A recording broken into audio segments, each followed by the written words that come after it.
What's behind the violent protests in Brazil? Are they a threat to democracy there? Hello, I'm Arnold Nyman. This is The Heat.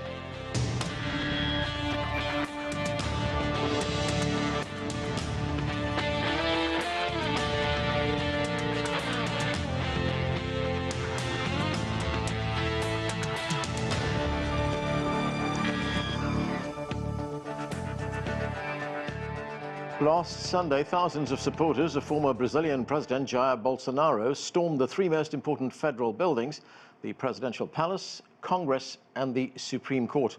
The demonstrators reject the outcome of the October election, which saw President Lula return to office.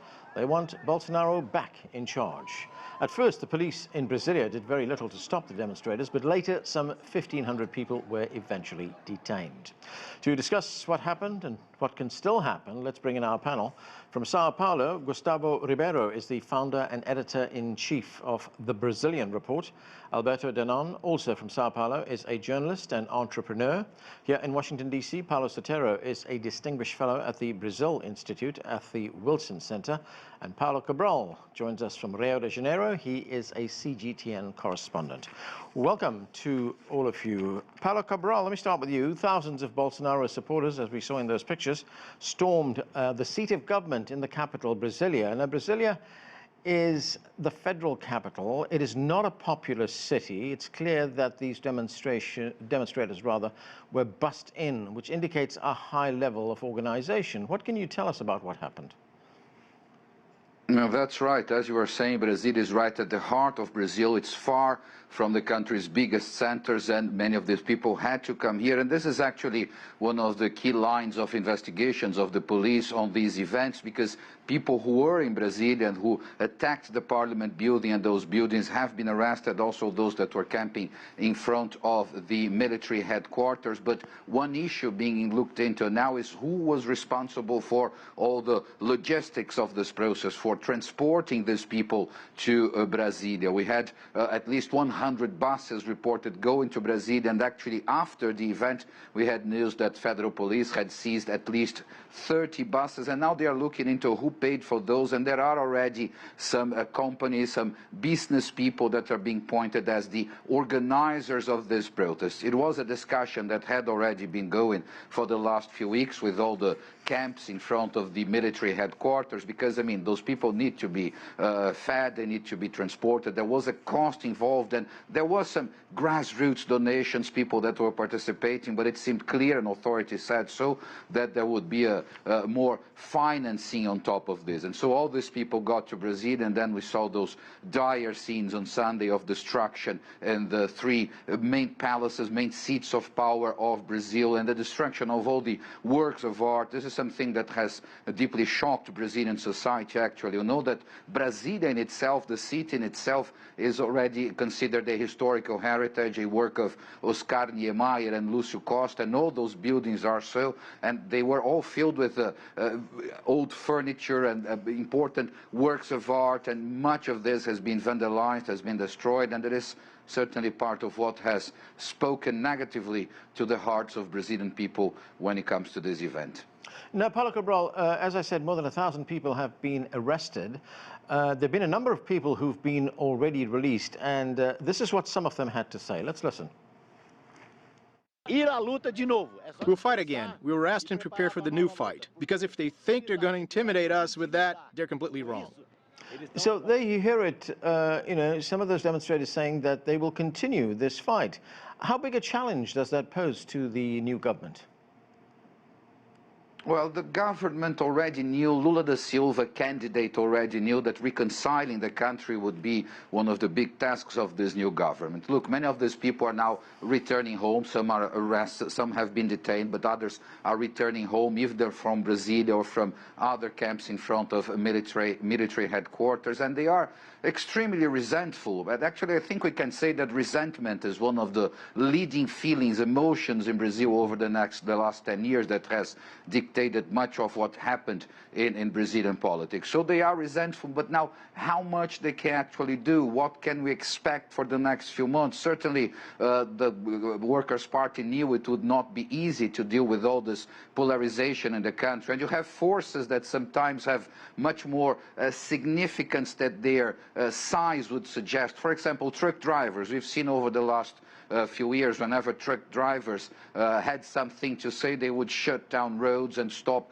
fuel transportation, for example. So a relatively small number of truck drivers was able in the recent past to create havoc in Brazil. And this is one of the things that could happen. You know, one group that very resented and then to start creating trouble for the country, for the government. And now, and the government says that they do want to reconcile the country, but maybe one important aspect to look into is how will the Lula government perform in the next few years. If it performs well, and let's say particularly in the field of economy, then maybe tensions will ease. Right now, Brazil is still going through a very severe crisis. Unemployment skyrocketed. Inflation is now being tamed, but still could be an issue.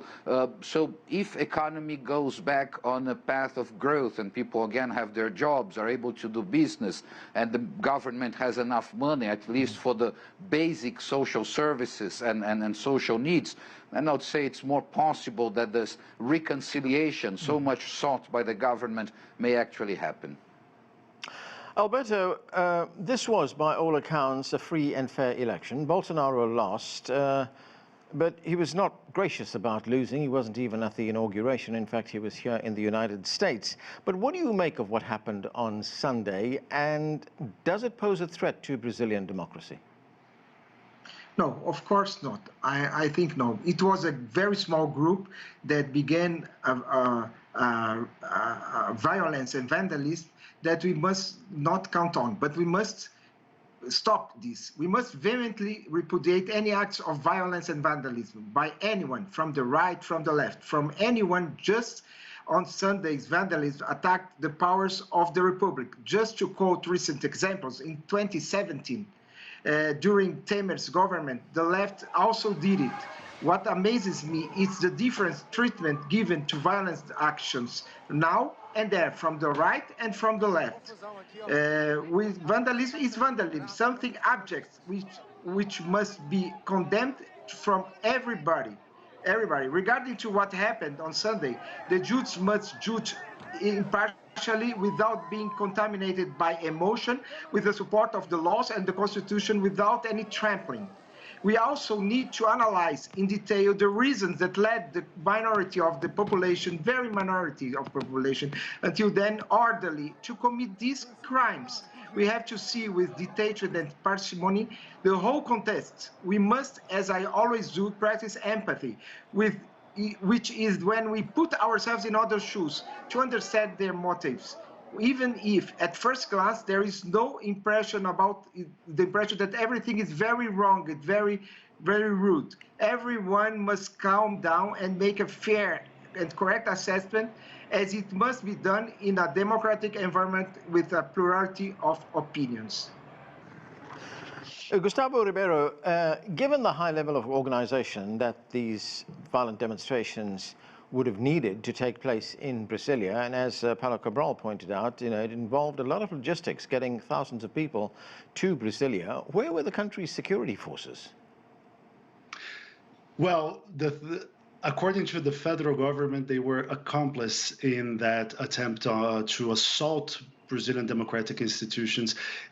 Just before I answer you, I just like to voice a little disagreement with Alberto, because when he mentioned other violent protests that we had in Brazil in past years, there's a very key difference between what happened in 2013 or what happened in 2017, is that at this time, these people were carrying out acts in the name of a president who has tried to disparage our electoral system, and they were trying to subvert democracy. That's I don't think we can put in the same ballpark as past demonstrations. Now, regarding the security, that's another issue that is different, is that Brasilia is made to avoid the kind of scenes we saw on Sunday. We have vast distance between places. The Esplanade of Ministries is a huge open space that facilitates for law enforcement to master crowds. And actually, there was very little resistance. There was flimsy police presence. And that's why the Supreme Court has suspended the Brasilia governor and has ordered the arrest of its top security official, which was fired on Sunday. But the Supreme Court said that there was malicious and criminal negligence by the security forces that could have prevented this from escalating into the sort of riot that we saw, but failed to do. We saw footage showing that policemen were taking selfies and were filming while people were trashing the Congress building. Gustavo, I want to stay with you for one other question on this. Just after these demonstrations took place, President Lula tweeted this out, and I'm going to quote to you what he said. He said, "They took advantage of Sunday's calm while we are still putting the government together to do what they did." And there are many speeches from the former president encouraging that. He and the parties that supported him are responsible for this. What do you make of that, Gustavo? Is that a fair statement? Is there evidence that former President Bolsonaro actually encouraged this? Well, we have a years-long body of work by President Bolsonaro showing that he has encouraged that. He has pitted his supporters against democratic institutions. He has equated politics to wrongdoing and corruption, and sold the idea that the only way to bring progress to Brazil is by imploding the system. He has threatened a coup d'etat on several occasions, sometimes more explicitly, sometimes more implicitly. And I don't think we should dismiss what President Lula said as partisan bravado, because, yes, these people were there in the name of Jair Bolsonaro. They were doing that for him, and he has incited them for years. Paulo Sotero, the United States was very quick to condemn that violence that took place on Sunday. In fact, President Lula is due to have a meeting with President Biden right here in Washington. That's scheduled to take place next month. The former president, Bolsonaro, he is here in the United States. He's in the state of Florida, and there have been calls from some members of Congress here in the United States for him to be expelled. What do you make of what happened on Sunday and these calls for the former president to be expelled? I mean, is that going to cause some kind of diplomatic headache for the Biden administration? Not necessarily so. I think that what happens was an attempted coup. Let's not mince words here. You know, this is rioters that were intended to interrupt the democratic process, interrupt the government. Obviously, the government is at fault because they should have been prepared for this. We knew that something was coming, so there is a failure of intelligence, but the intent of these people, these vandals, are very clear. Actually, many of them gave interviews on television on Sunday, giving their names, the cities where they were. I don't think that we should not minimize what happened. I think the situation is still pretty fragile, and the only way to resolve this is to convince the population that the government, the constitutional government of Brazil, is serious, is to accuse these people formally in a court of law and persecute them legally and put them in jail. We have to have, as we have here in the United States regarding the events of 2 years ago, January 6th, you have now many people that have been processed and are being tried, and will spend some time in jail. You have to do that, otherwise this will just look like a little disturbance on the weekend. Okay, Paulo Sotero, there are comparisons being made with the events of January 6th here in the United States. You'll remember that when a number of President Donald Trump's supporters stormed the U.S. Capitol building. I mean, is that an apt comparison? Is it anywhere close to what happened here? Yes, sure. I think because the people that were inspiring this, Donald Trump here and Bolsonaro and his people there, they are in contact. They are in communication. I know a journalist that talked yesterday or today with Steve Bannon, who was, defending the actions of those rioters in Brasilia. This is coordinated, this is very dangerous, and this requires a decisive response. This is not just a weekend that went wrong. Yeah. Brazilians have a tendency of make things relative and minimize this sort of stuff because we believe wrongly that we are a peaceful nation, etc. Yeah. And so we cannot. We have to impose the force of a legitimate government, a democratic government, and stop this type of thing. Otherwise, Yeah. Brazil will remain ungovernable. Alberto, what is your response to what Paulo Sotero just told us, that this was actually an attempted coup? It was an attempt to overturn an election. I think people are very angry with what the Supreme Court is doing and all what is going on. And they were 2 months waiting for something that was in their minds. It was not possible to do. It's because he said it's legitimately elected. That's it, correct.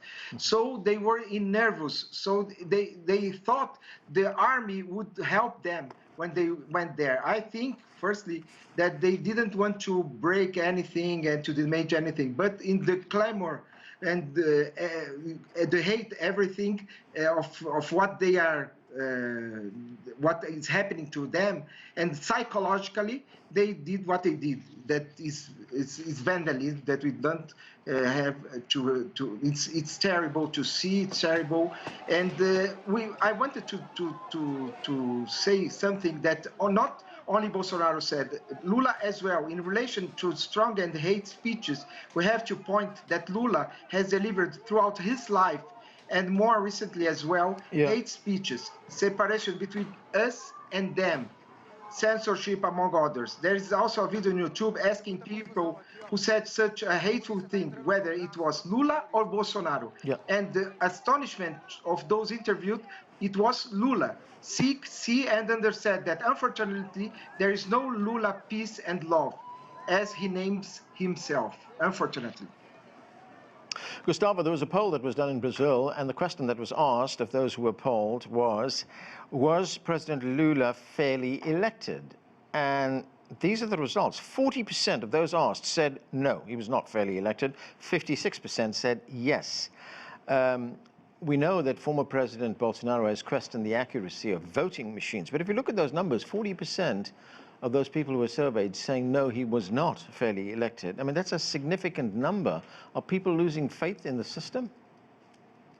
Yes, that's right. And one of the reasons is because we had a president diligently trying to discredit the voting system for years. And he had on his side a vast misinformation spreading ring, financed with a lot of public money, and that has been proven in Brazil that the federal government paid for ads in fake news spreading websites. So there was a lot of effort into making this. This does not just come out of the blue.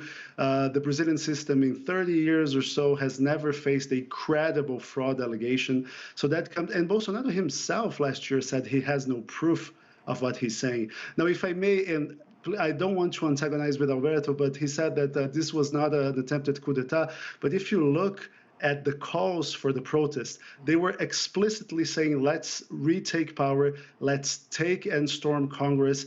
And I wouldn't say that people were caught up in the moment. People were destroying everything that was in front of them. And we had reports that people were relieving themselves in public buildings. I mean, it was not something that happened by accident. Right. And if you look at the proof, it was a premeditated attack on democracy. Yeah, there was one other late development, Gustavo, which was actually on your site, Brazilian Report, in which it said that police had raided the offices of the former justice minister and found a document there. It was a sort of decree that would annul the outcome of the election, impose a state of emergency in Brazil, and President Bolsonaro would continue as president. Yes, I just want to give due credit. We reported on that, but the scoop comes from Folha de Sao Paulo. But yes, there was a siege and seizure operation in the house of Anderson Torres. So he is the man who was the chief security officer in Brasilia, whose arrest the Supreme Court has ordered.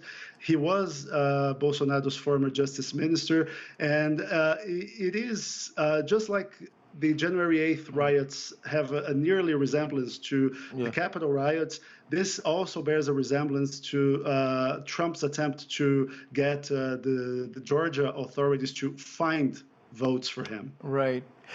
Paulo Sotero, looking at the political fallout from this, the political impact, I mean, could it be beneficial to President Lula, what we saw happen on Sunday? In fact, there was an opinion piece on the Al Jazeera website which said that the right-wing movement in Brazil committed political suicide, and what happened will actually strengthen President Lula's political base. Do you agree with that? I hope that analysis is correct, but it will become more and more correct if the president and the government take the right actions. First, go to the route of prosecution, no amnesty. People have to understand what are the rules in democracy, and those types of actions are intolerable. Therefore, they should not be tolerated, and the people that commit those acts have to be prosecuted, tried, and if found guilty, put in jail, because that will send to society the message. I don't believe for a moment that this will completely divide Brazil, etc. The problem is that very often the rule of law is not applied in Brazil. And we have to start doing that if we want to continue to call ourselves a democracy. Paulo Cabral, if we look at the relationship that former President Bolsonaro has with the military, it's a pretty close relationship. In fact, he came from the military. There was another poll that was done, and in that poll, people were asked if the military should intervene to annul the results of the election. 54% said no, but almost 37%, that's more than 1 in 3, said yes. That's also a significant number. What is the view in Brazil on what the military should be doing? I mean, is the military just adopting a hands-off approach here? Well, look, the military does have a good credibility in Brazil. They've had it for many years. I mean, they were at a low at the end of the military regime in Brazil in the mid-1980s, but they do have a track record of credibility. So there is a large number of people that would expect the army to come and act as what they call the moderator power, a power that would moderate the relations between the other branches of the government. The problem is that this moderation power does not exist in Brazil since a 19th century constitution, but it is something that some people pro-military intervention still come back to, that they should be here to moderate the situation. Now, Bolsonaro himself, actually, he left the army in disgrace in the 1990s, but he did manage to get closer to the military again throughout the 1990s and the 2000s, showing as somebody that would be there to support the claims and the demands of the military with the Brazilian establishment, with the Brazilian power. And so when he began his government, he was already very much connected to all these generals that actually in decades past had disavowed him. And this is a support that Bolsonaro still does have. It was one of the delicate points here in this transition in the government, was the transition in the Ministry of Defense. But now, one big question that I think is interesting to bring also is what the importance of Bolsonaro himself right now at this political moment. What the invaders of the Congress and the presidential palace have done was to isolate isolate Bolsonaro even further. But you know, I was noticing that even during the attacks, there were not many banners or people talking about Bolsonaro, really wanting Bolsonaro to return to power at some point. It seems that the fact that Bolsonaro remained silent for 2 months after the elections and then left to the United States on the eve of the inauguration of Lula da Silva also disappointed many of his supporters here in Brazil. They saw him as abandoning a mission that had been given to the population, and then their leader left it. So we can say, so it's not clear exactly how much support there is for Bolsonaro himself. We have other figures of the far right that were with Bolsonaro here, let's say the governor of Sao Paulo, Tarcísio Freitas, from his political group, his former vice president, Hamilton Mourão, who are also in the right and may take this lead. How important Bolsonaro himself is at this moment is one of the questions still remaining to be answered. Alberto, you were talking earlier on about some of the actions that the Supreme Court has taken and how those actions, those decisions that were handed down, have angered people in Brazil, have angered Bolsonaro's supporters. They're very unhappy about that. Among those decisions is the fact that the Supreme Court dismissed the governor of Brasilia state for lack of public safety. The Supreme Court has also gone after journalists for spreading fake news, for spreading disinformation, and for endangering democracy. How did that factor into what we saw on Sunday? First of all, we have fake news from both sides. Unfortunately, we have everybody makes fake news and not check it. That's the problem. First, because we feel the decisions for the left are different from the decisions from the right. Yeah. Secondly, I'm going to point some decisions that sound strange. I don't know why.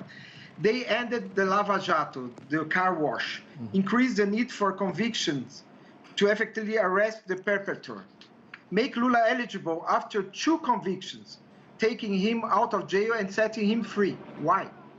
Divide the vote in the impeachment of President Dilma Rousseff, contrary to what the federal constitution says. Okay. Imprisoning for crime of opinion, being partial against the right, carrying out survey called fake news without typifying what the term is legally, since we have injury, we have slander and defamation, and not only fake news. It's very general. All right. And strongly punish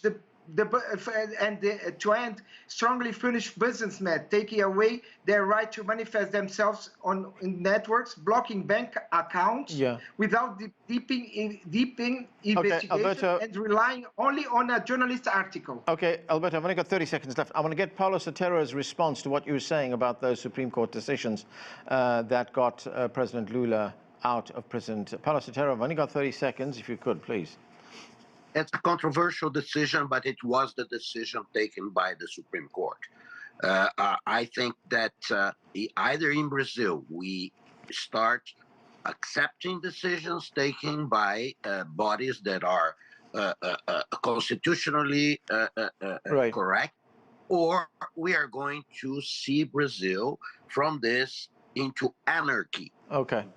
It's what the danger that we face right now. All right, I'm sorry, we have to end it there. We have run out of time. That is it for this edition of The Heat.